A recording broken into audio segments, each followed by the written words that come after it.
Boa noite, queridos. A graça e a paz do Senhor Jesus esteja em cada mente, em cada vida, em cada coração nessa noite, sempre. Amém? Amém. Queridos, nós temos falado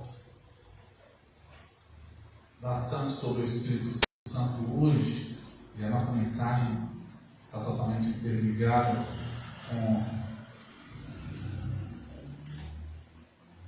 Apocalipse e com Isaías, que vai falar exatamente das 7 características do Espírito Santo manifesta em nós, na sua igreja. Nós temos estudado nos domingos de manhã escatologia do Novo Testamento e viemos estudando todos os textos escatológicos que tem no Novo Testamento, desde Mateus 24, passando por todos os textos nos livros, até chegar em Apocalipse. Já estudamos o capítulo 1, estamos no capítulo 2. A escatologia, ela trata da doutrina das últimas coisas, e o Apocalipse em específico é o livro mais escatológico que nós temos presente dentro da Bíblia. Apocalipse não é um livro obscuro, é um livro que trata da revelação, tanto já começa a revelação de Jesus Cristo, já inicia falando isso, mas hoje eu quero meditar sobre um trechinho da manifestação da Trindade à igreja, e em específico falar sobre a manifestação do Espírito Santo sobre a igreja. Abram suas Bíblias, vão ser 2 textos, um texto em Apocalipse e um único versículo em Isaías. Então abram suas Bíblias primeiramente em Apocalipse capítulo 1, nós vamos ler do verso 4 a 6. Depois vamos para Isaías capítulo 11 e leremos no verso 2. Apocalipse capítulo 1, versos 4 a 6.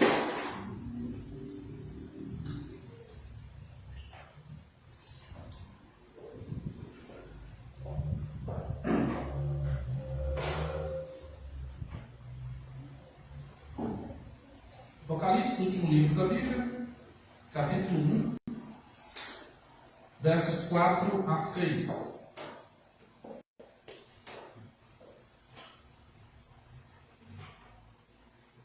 A palavra de Deus diz assim, Apocalipse 1, verso 4.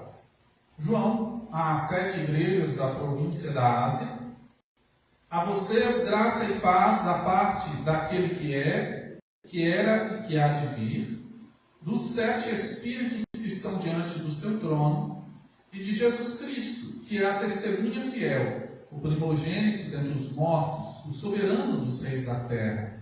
Ele nos ama e nos libertou dos nossos pecados por meio do seu sangue e nos constituiu reino e sacerdotes para servir a seu Deus e Pai.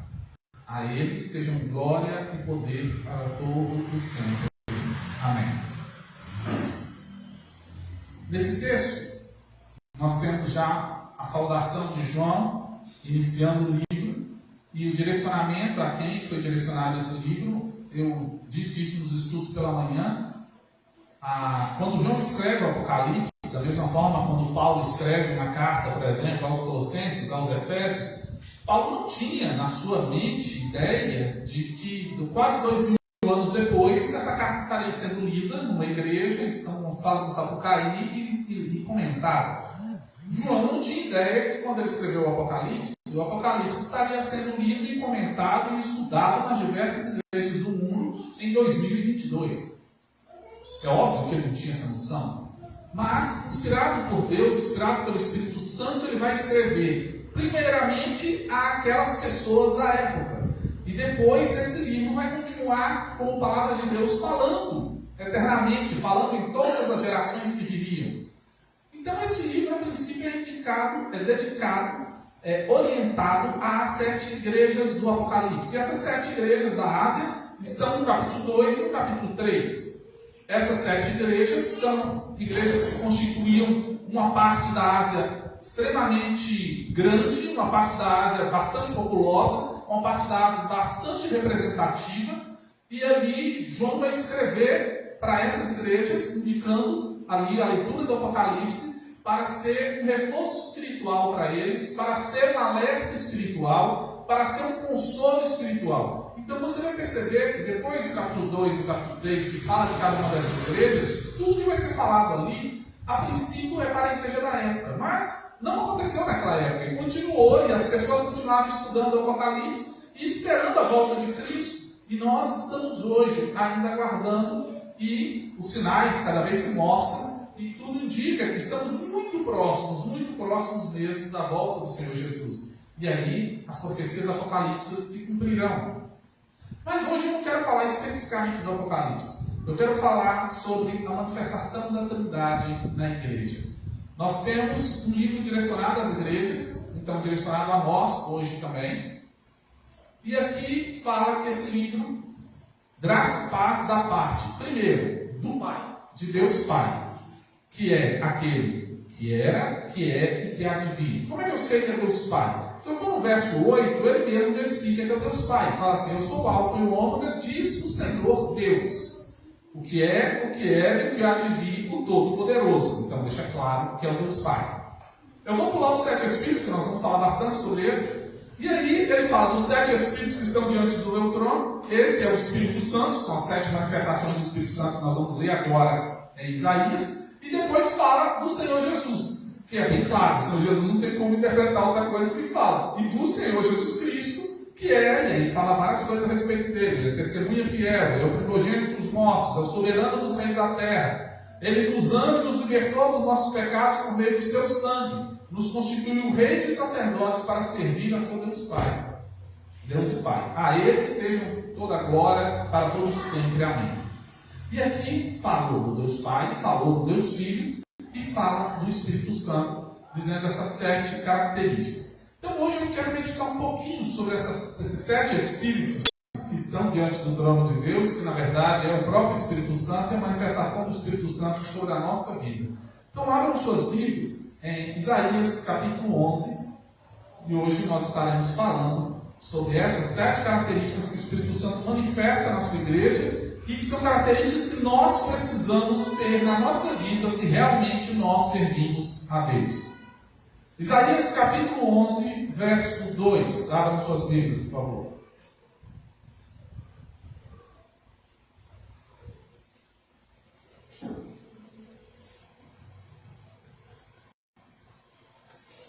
Isaías capítulo 11, verso 2. A palavra de Deus diz assim: o Espírito do Senhor repousará sobre ele, o Espírito que dá sabedoria e entendimento, o Espírito que traz conselho e poder, o Espírito que dá conhecimento e temor do Senhor. Se nós lermos esse capítulo todo, ele é um capítulo muito interessante, porque ele trata do futuro que ainda aconteceria messiânico. Isaías é um profeta altamente messiânico, é um profeta que fala bastante sobre a vida do Messias, sobre a vida de Jesus. É um dos profetas que mais falam, mas muitos profetas falam, mas ele é um dos que mais falam. E aqui ele começa o capítulo falando assim: um ramo surgirá no tronco de Jessé, e das suas raízes brotará um renovo, ou um brotinho. E aqui é esse ramo que sai da raiz de Jessé, é o próprio Jesus. Jessé era o pai de Davi, e Jesus era chamado de filho de Davi. Se você pegar a genealogia de Jesus, você vai perceber que ele vem da linha de Davi mesmo. Ele vai passar por Davi, vai passar por Jessé, vai passar por Judá e vai continuar. Então esse aqui está falando: olha, vai nascer uma pessoa que vai nascer da família de Jessé, do tronco de Jessé, da linha genealógica de Jessé, e sobre ele estará o Espírito Santo de Deus se manifestando. Sobre ele estará o Espírito do Senhor, o Espírito da sabedoria, o Espírito do entendimento, o Espírito do conselho, o Espírito do poder, o Espírito do conhecimento e o Espírito do temor do Senhor. Então essas são as 7 manifestações, ou as 7 características que o Espírito Santo traz sobre aquele em quem ele habita. E aqui está se referindo a Jesus, vai falar que Jesus era justo, seria justo, julgará não somente pela aparência, pelo que ouviu, mas com retidão. E depois vai falar mais tarde sobre o reino milenial, uma série de outras coisas. Mas hoje eu quero frisar sobre o Espírito Santo. Nós falamos que a Trindade se manifesta na igreja, e que a igreja ela é conduzida pela Trindade de Deus. E nós precisamos entender que Deus é um só, o Senhor é um só, mas ele manifesta em 3 pessoas distintas: Pai, Filho e Espírito Santo.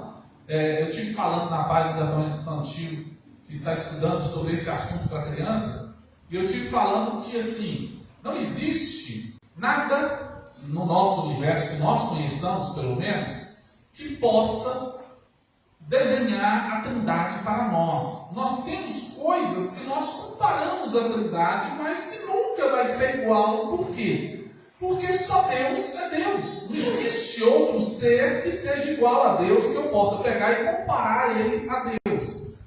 Deus criou tudo que existe, todas as pessoas e todas as coisas. Então é impossível que algo criado seja igual ao Criador. Então, em cima disso, é impossível. Deus é único. Nós não temos como falar, a Trindade, nós podemos pensar nisso que é igual à Trindade. Não, não temos. Nós temos dentro da nossa mente, dentro da nossa ciência, dentro do nosso conhecimento, dentro do pouco conhecimento que nós temos, da pouca sabedoria humana que nós temos algumas coisas que nós comparamos à Trindade. E aí nós falamos sobre a água, aí nós falamos sobre o sol, aí nós falamos sobre algum fruto, mas nada disso vai consolidar o que Trindade é.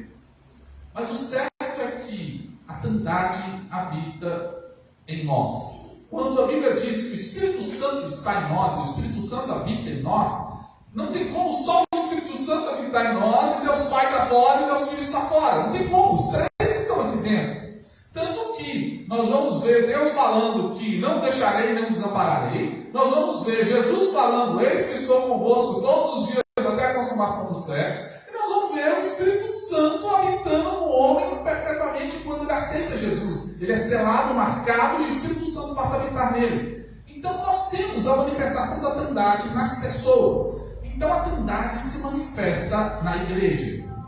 Mas essas 7 manifestações do Espírito Santo que são citadas em Apocalipse, que estão destrinchadas aqui em Isaías, elas são a essência de mostrar que realmente eu sou uma pessoa que tem o Espírito Santo em mim, que realmente eu sou uma pessoa convertida. Começa-se falando a primeira característica do Espírito Santo manifesta na vida daquele que serve a Deus, daquele que está realmente uma nova criatura. A primeira, o Espírito do Senhor. O Espírito do Senhor nos fala sobre o senhorio de Cristo sobre a vida do homem. A primeira atitude, a primeira característica que um cristão verdadeiro mostra é ter Cristo como seu Senhor. E o que significa isso? Significa que todos nós queremos um Salvador, mas nem todos nós queremos um Senhor.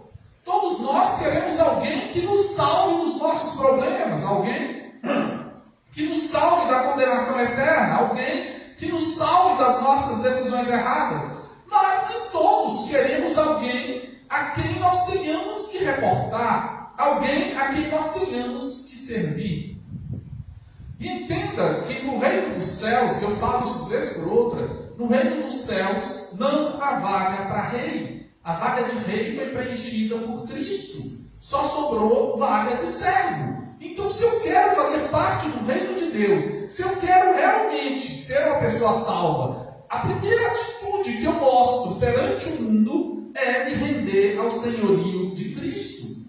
Por quê? Porque toda a honra, toda a glória é para Ele. Porque é Ele que está no controle das situações. Porque é dele que eu devo depender. Porque é nele que a minha alma está segura. Então, é o senhorio de Cristo. Então, a primeira manifestação do Espírito Santo sobre a vida de uma pessoa que realmente aceitou Jesus e que os outros o percebem, essa pessoa é rendida ao senhorio de Cristo. Quem olha para mim vê Cristo em mim. Quem olha para mim vê que a minha vontade ela está entregue nas mãos de Cristo. A minha vontade não é mais a minha vontade. Eu não faço aquelas coisas que eu penso, mas sim o que Cristo me mostra na sua palavra, o que Cristo me direciona. Então, a primeira característica que o Espírito Santo brota na vida da sua igreja, a primeira característica que o Espírito Santo mostra na vida de um verdadeiro salvo é a rendição absoluta e completa ao senhorio de Cristo.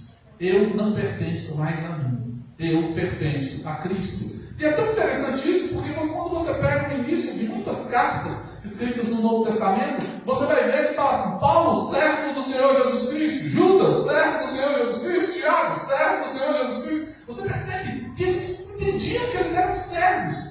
Mas pastor, eu não sou filho? Sim, nós temos a filiação de Deus, que é uma graça, que é uma honra imensa, que Deus nos chama para o seu reino como seus filhos. Mas quando estamos no reino aqui, nós somos servos. Nós precisamos servir a Deus primeiramente, e uma vez servindo a Deus, demonstrar esse serviço ao outro. Esse serviço precisa acontecer. E uma pessoa que realmente é rendida aos pés de Jesus Cristo, uma pessoa que realmente é rendida à orientação de Deus, é rendida à vontade de Deus, a primeira demonstração que o Espírito Santo provoca na sua vida é uma rendição absoluta à vontade de Deus e ao senhorio de Cristo. A segunda manifestação do Espírito que ele manifesta na sua igreja é o que se chama aqui o Espírito que dá sabedoria. Essa sabedoria, queridos, não é uma sabedoria humana, não é uma sabedoria de saber resolver uma conta de matemática ou uma equação de segundo grau. Não é a sabedoria de poder entender em que posição os astros estão na astronomia. Não é uma sabedoria de poder identificar o DNA de uma célula. Não, ela não é uma sabedoria humana.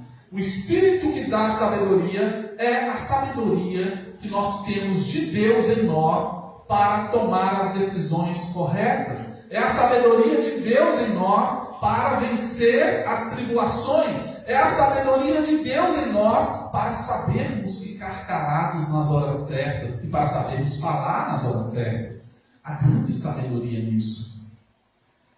Muitas vezes nós perdemos certas bênçãos por falta de sabedoria.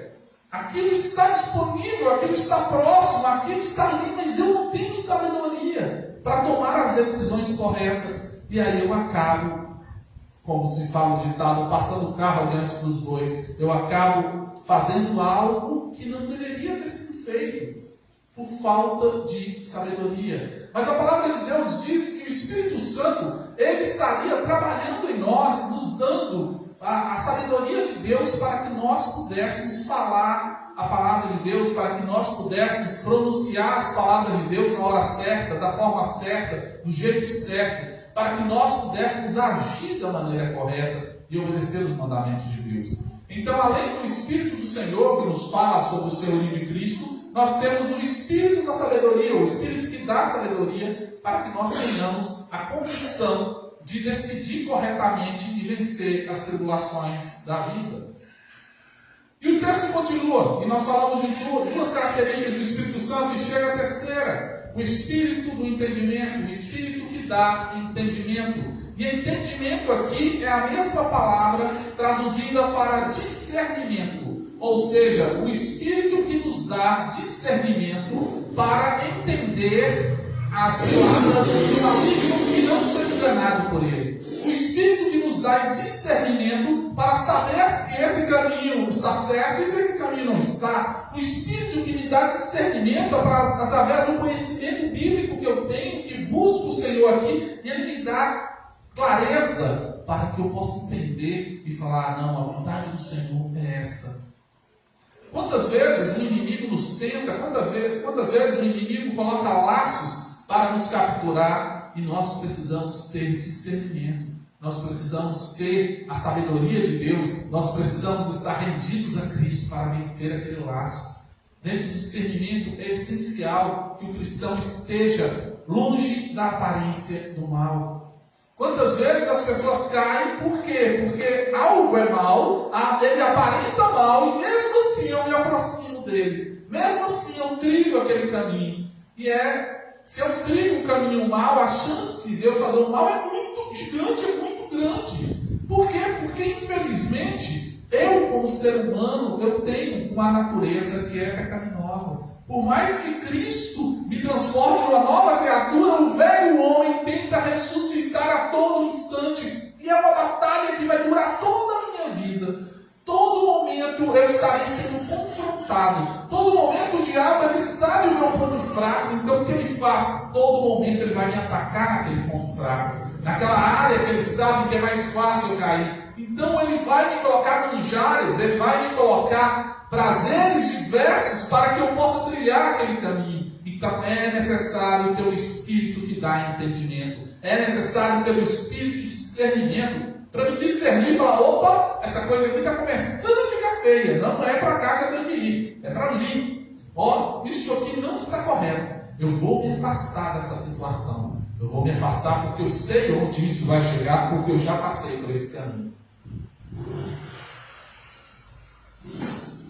Mas, além do Espírito do Senhor, que é o do Senhor de Cristo, além do Espírito que dá sabedoria para enfrentar as situações da vida, as tribulações da vida, além do Espírito que dá entendimento, ou seja, o discernimento para não ser enganado pelo maligno, nós temos o Espírito que traz conselho. E esse conselho está associado a consolo. O Espírito Consolador. O Espírito que nos trabalha nos momentos em que nós estamos passando os períodos de baixa. Mas, pastor, cristãos também passam estados depressivos? Cristãos também passam por momentos de tristeza? Com certeza. Porque cristãos são seres humanos também. E como eu já falei, a vida humana não é uma linha reta. Uma linha reta você morreu. Se você vê uma linha reta lá, é porque parou o coração. A vida é altos e baixos. A vida é feita de picos e vales. E aí, quando você picos e vales ali, você percebe que seu coração está batendo. Então, a vida é desse jeito. Então, nós vamos ter momentos que nós estaremos cheios, nós estaremos fortes, nós estaremos ali batalhadores, nós estaremos assim, percebemos que nós derrubaremos Golias facilmente. Mas nós vamos ter momentos em que nós vamos ter que nos afastar, nós vamos ter que descansar na mão de Deus e falar: Senhor, eu não entendo.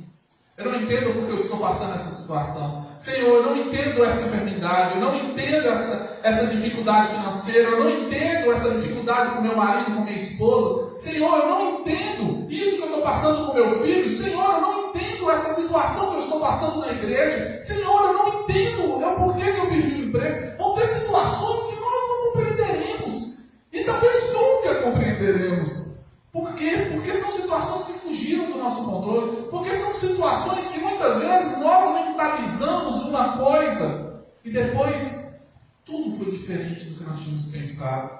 São situações que às vezes nós imaginamos um certo caminho e o caminho era outro. E nós trilhamos aquele caminho um tempo e depois descobrimos que estávamos trilhando da forma errada.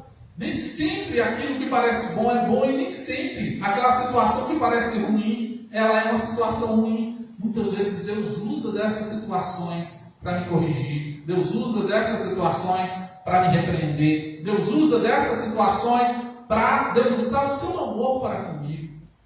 Imagine, e eu gosto de falar desse exemplo, imagine que uma criança pequena está vendo o pai fazendo a barba ali com a gilete, e a criança pega e fala: pai, eu quero a gilete, eu quero a gilete. Aí o pai não vai dar, porque seria responsabilidade se ele desse a gilete na mão do filho, o filho ainda não sabe, vai rasgar o rosto. E essa criança começa a chorar. Naquele momento, parece que o pai foi ruim. Naquele momento, na cabeça da criança, parece que o pai não quis atendê-la, que o pai não ama. Mas o pai está poupando de algo muito mais grave que poderia acontecer. E é assim com Deus. Então, o Espírito que nos traz consolo, que nos traz conselho, é o Espírito Santo. É uma das características do Espírito Santo em nós, que naqueles momentos em que nós estamos passando dessa fase de vale, essa fase de baixa, essa fase em que não compreendemos, o Espírito Santo nos trata. O Espírito Santo nos consola. O Espírito Santo fala: filho, você não entende, mas os meus planos para você são maiores que os planos que você tem. Os meus planos para você são melhores do que os planos que você tem. E por mais que a situação pareça desse jeito agora, você está vendo uma fatia da história. Eu enxergo a história completa. Eu já vejo o final da história.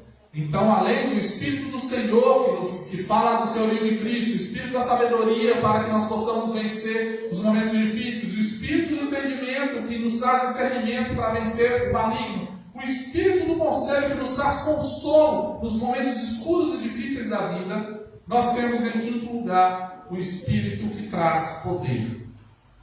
Esse poder é exatamente a força. Algumas versões vão falar até Espírito de fortaleza. Essa é a força que eu preciso para atravessar as tribulações e para ajudar que outros atravessem. Você já teve, com certeza você já teve, perto de alguém que está vivendo um momento terrível. Um momento que você olha e fala assim, poxa, eu não sei onde fulano acha tanta força. Eu não sei como, passando por essa situação, ele continua de pé. Se fosse eu acho que eu não conseguiria. Mas aquela pessoa está firme, ela está forte, ela demonstra alegria. A força do Senhor está sobre ele. O Espírito que traz força, o Espírito que traz poder, está mantendo essa pessoa. E muitas vezes nós falamos isso de alguém, mas depois passa-se um tempo e nós somos esse alguém. E outros chegam para nós e falam assim, poxa, de onde você tira tanta força para poder viver essa vida sua? De onde você tira tanta força para se manter firme diante dessa tribulação? E nós falamos, é o Espírito do Senhor que está sobre mim. É Ele que me dá força, é Ele que me dá fortaleza, é Ele que deixa que eu possa depender dEle. E essa força faz com que eu ande. Entenda que essa força ela não tem nada a ver com a minha força.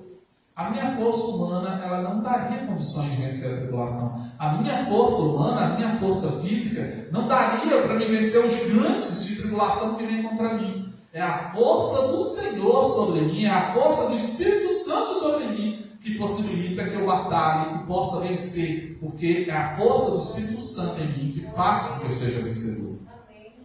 Mas além do Espírito do Senhor, do senhorio de Cristo, o Espírito de sabedoria para vencer as tribulações da vida, o Espírito de entendimento e discernimento para vencer as ciladas do maligno, o Espírito do conselho que nos traz consolo nos momentos escuros, difíceis, o Espírito do poder, da força do Senhor para nos livrar da tribulação e ajudar outros também a ter força, nós temos o Espírito que dá conhecimento. Aí esse conhecimento é o conhecimento de Deus, é o conhecer a Deus. Esse conhecimento é o Espírito que nos faz relacionar com Deus. Oséias 6,3 vai falar, conheçamos e prossigamos em conhecer o Senhor. O Espírito de conhecimento faz com que eu tenha sede de Deus, faz com que eu tenha vontade de conhecer mais esse Deus que veio e que morreu na cruz para que eu pudesse ser salvo e ressuscitou ao terceiro dia. Esse Deus que criou todas as coisas e que poderia ter simplesmente anulado a vida humana com o estalar de Deus e recomeçado, mas na verdade Ele me amou desde o princípio e veio e realizou o seu plano divino para que eu tivesse salvação. Esse Deus que me protege, que me guarda, esse Deus que me direciona, esse Deus que me abençoa com a sua graça, mesmo não sendo merecedor. Então o Espírito de conhecimento é o Espírito de vontade de querer conhecer a Deus e de prosseguir em conhecê-lo, de prosseguir aprofundando esse conhecimento. É o Espírito que faz com que o meu relacionamento com Deus seja cada vez mais profundo. Quando nós falamos de um verdadeiro cristão, ele não se contenta com o nível de relacionamento que ele tem com Deus. Ele precisa aprofundar esse relacionamento. Ele precisa conhecer mais o Deus que cuida dele. Ele precisa conhecer mais o Deus que o ama com amor verdadeiro e com amor que não muda. Então o Espírito que dá conhecimento é o Espírito que faz com que nós queremos conhecer a Deus e nos relacionar cada vez mais com Ele. Então nós já falamos do Espírito do Senhor, que é aquele que fala do senhorio de Cristo, o Espírito da sabedoria, que nos dá sabedoria para vencer as situações e tribulações da vida, o Espírito do entendimento, que nos dá o discernimento para vencer o mal, o Espírito do conselho, que nos traz o consolo nas situações escuras e complicadas da vida, o Espírito do poder, que nos dá a força para continuar batalhando e dar força aos outros, o Espírito que dá conhecimento de Deus, busca por Deus, relacionamento com Deus, e por fim, o Espírito que dá temor do Senhor. Temor do Senhor está associado aqui ao respeito à sua autoridade e santidade. Queridos, não é porque Deus me ama, não é porque Jesus morreu na cruz para me salvar, e não é porque a salvação tenha vindo de graça para mim, e pela graça, sem que eu merecesse, que Deus deixou de ser Deus. Deus continua sendo Deus, um alto e sublime trono. Ele habita em mim, sim, mas isso exige de mim temor. Isso exige de mim respeito à sua autoridade. Isso exige de mim respeito à sua santidade. Muitas vezes as pessoas brincam com a santidade de Deus. Muitas vezes as pessoas brincam com a autoridade de Deus, achando que eles mesmos são pequenos deuses, achando que eles mesmos podem conduzir suas vidas passando por cima de Deus. O que é uma tolice, porque Deus está acima de tudo e de todos. E Deus continua sendo santo. Deus continua sendo a maior autoridade. Então todas essas características culminam no temor do Senhor. O temor do Senhor, em Provérbios vai dizer que o temor do Senhor é o princípio da sabedoria. Se uma pessoa realmente é sábia, ela vai temer a Deus. E todas essas características estão entrelaçadas, amarradas. É impossível uma pessoa dizer que serve a Deus e não possuir essas características. É impossível uma pessoa dizer que tem o Espírito Santo e essas características não estarem ali na sua vida agindo. Os 7 Espíritos de Deus são a manifestação completa e perfeita do Espírito Santo sobre a sua igreja. Então percebemos que nesses textos que nós lemos de Apocalipse e aqui de Isaías, nós podemos ver a manifestação da Trindade na igreja e na família, que nós somos família de Deus. Todos que realmente possuem o Espírito Santo, eles possuem o temor, o respeito por Deus, eles possuem o conhecimento, o relacionamento com o Senhor, eles possuem a força, o poder para batalhar as batalhas e ajudar os outros. Eles possuem o conselho, o consolo do Senhor, do Espírito Santo nos momentos difíceis. Eles possuem o entendimento, o discernimento para vencer as ciladas do maligno. Eles possuem a sabedoria para entender e tomar as decisões certas. E tudo isso combina, de novo, no senhorio, no Espírito do Senhor, o senhorio de Cristo. Para que se concretize o que nós vemos no verso 6 do Apocalipse 1. Para que toda glória e poder seja para Ele, para todo o sempre. Amém. Queridos, quando o Espírito Santo age em nós, Ele nos faz ser melhores. Ele nos faz ser diferentes. Ele nos faz ser mais parecidos com Jesus. O autor Max Lucado, eu gosto muito dele. Ele diversos livros, acho que uns 30 pelo menos, do mesmo autor. E ele tem algumas ilustrações muito interessantes. Ele gosta muito de usar ilustrações do dia a dia dele. E ele contando que certa vez ele estava na igreja, ele é pastor numa igreja. Antes era no Texas, não sei se ainda é. Aí ele disse que estava na igreja, sentado no banco com a família dele, e no momento de louvor, quando começou o louvor, ele tinha olhado para trás, visto as pessoas que estavam ali, pessoas comuns, com roupas comuns, e de repente no momento do louvor começou uma voz, um tenor cantando atrás dele, e chegou a arrepiar assim, que um tenor chegou a vibrar as janelas, uma pessoa em parote da vida cristã. E ele olhou para trás assim e viu um osso baixinho com uma camisa comum de manga. E ele falou assim, poxa vida, nada de um fraque, nada de uma faixa de seda amarrada na barriga, nada de uma gravata de seda. Simplesmente uma pessoa comum, mas ele era um dos grandes tenores que estavam visitando a cidade, e era cristão e foi aquele dia na igreja. E Max Lucado conta que quando ele ouviu esse irmão e olhou para ele, ele falou assim, ele não parece externamente, mas dentro dele há uma potência de voz fantástica. E Max fala que, eu chamo de Max como se fosse meu amigo, né? Então assim, Max Lucado fala que ele pegou e engrossou um pouco a voz e começou a cantar também, melhor, e fazer o melhor que ele podia cantar. Por quê? Porque estava atrás dele um tenor, eu não cantava demais, se ele cantasse com a voz meio mochilenta, meio caída, assim, ó, o que aconteceria? Então isso parecia algo ruim. Então ele começa a tentar cantar bem.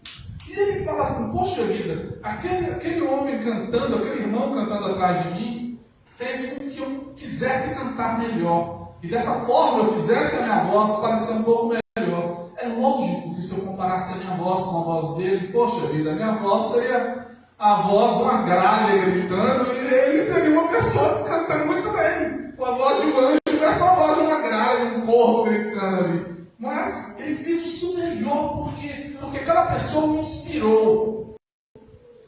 O Espírito Santo faz exatamente isso. O Espírito Santo, ele manifesta em nós para tirar de nós o nosso melhor, mesmo que o nosso melhor seja tão pouquinho perto do que Deus merece. Mesmo que o nosso melhor, pensem, nós cantamos hoje aqui de forma simplória, mas vamos imaginar aqueles corais fantásticos, muito bem ensaiados, que existem, que cantam maravilhosamente.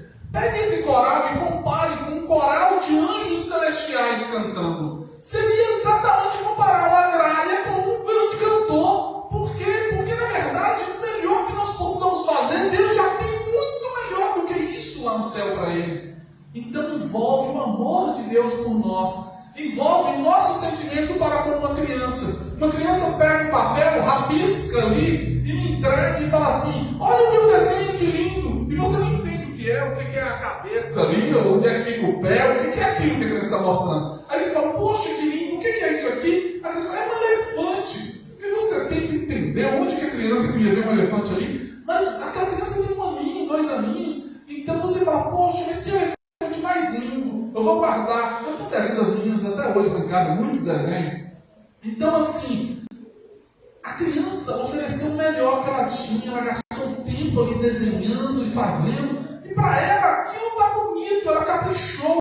Só que para nós, às vezes, ela está entregando isso na mão de um grande pintor. Imagina entregar um desenho desse na mão de um Portinari, na mão de um grande pintor que de repente vai olhar aquilo e, se ele fosse analisar criticamente, ele fala: os tons de cinza não estão legais, o sombreado não ficou bom, a cor tal e a cor tal está fora de... Não, mas ele não vai avaliar aquilo com os olhos que ele tem de grande profissional. Ele vai avaliar aquilo com assim: não, ele está fazendo o melhor dele, e ali ele está me passando o melhor que ele tem.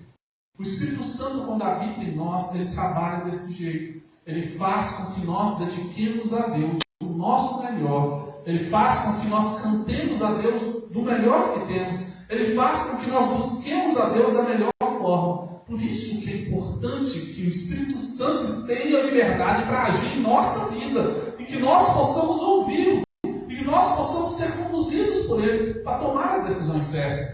Só assim nós podemos realmente prestar a Deus um culto de honra, louvor e glória ao nome dEle. Um culto que realmente Ele mereça, mesmo que não seja no nível que Ele merece, mas algo que foi o melhor que eu pude dedicar a Deus. Foi o máximo que eu tinha para colocar a minha vida completa, rendida ali, como sacrifício ao Senhor, sacrifício vivo, santo e agradável, conforme o Romanos nos fala. Então que nós possamos agora compreender e buscar ter todas essas características que o Espírito Santo tem sobre nós como igreja, e dessa forma nós possamos ser transformados, impactados e impactar outras vidas. Amém? Curva sua cabeça, por favor. Santo querido Deus, Senhor, nós sabemos que somos tão pequenos, tão frágeis, que realmente de nós mesmos nada o Senhor vai encontrar de bom, nada o Senhor vai encontrar de louvável, mas nós queremos oferecer tudo que temos, tudo que somos diante de Ti, a nossa vida no Teu altar, Senhor, para que o Senhor possa trabalhar, e para que o Senhor possa espremer e tirar de nós o melhor para Te servir, o melhor para Te buscar, o melhor para brilhar, o brilho de Cristo em nós. E que isso não seja em momento algum para a nossa honra, nem para a nossa glória, mas seja única e exclusivamente para a Sua honra e para a Sua glória, Senhor. Que dessa forma o Senhor cresça e nós possamos diminuir. Que dessa forma nós possamos, através do Espírito Santo, depender de Ti, Senhor. Descansar nos Teus braços, confiar plenamente em Ti, sabendo que o Senhor tem o melhor para todos nós. E assim, Senhor, podemos ser consolados, conduzidos, podemos ser direcionados, cheios da Tua sabedoria e da Tua graça. Senhor, que Tu continue falando aos nossos corações, que Tu continues manifestando o Seu poder e da Sua glória, que Tu continues, ó Deus, sendo o centro de tudo, o centro da nossa vida, o centro das nossas vontades, o Senhor sobre as nossas vontades, o Senhor sobre nós. Que Tu sejas louvado, Senhor, engrandecido através das nossas palavras, atitudes e pensamentos. Que Teu Espírito Santo ele tenha liberdade autoridade para continuar agindo na nossa vida e nos moldando conforme Tu queres para que tenhamos o caráter e a mente de Cristo. Muito obrigado, Senhor, por tudo. Continua conosco, te pedimos e agradecemos. No nome do Senhor Jesus. Amém. Queridos, nós estamos caminhando para o nosso encerramento.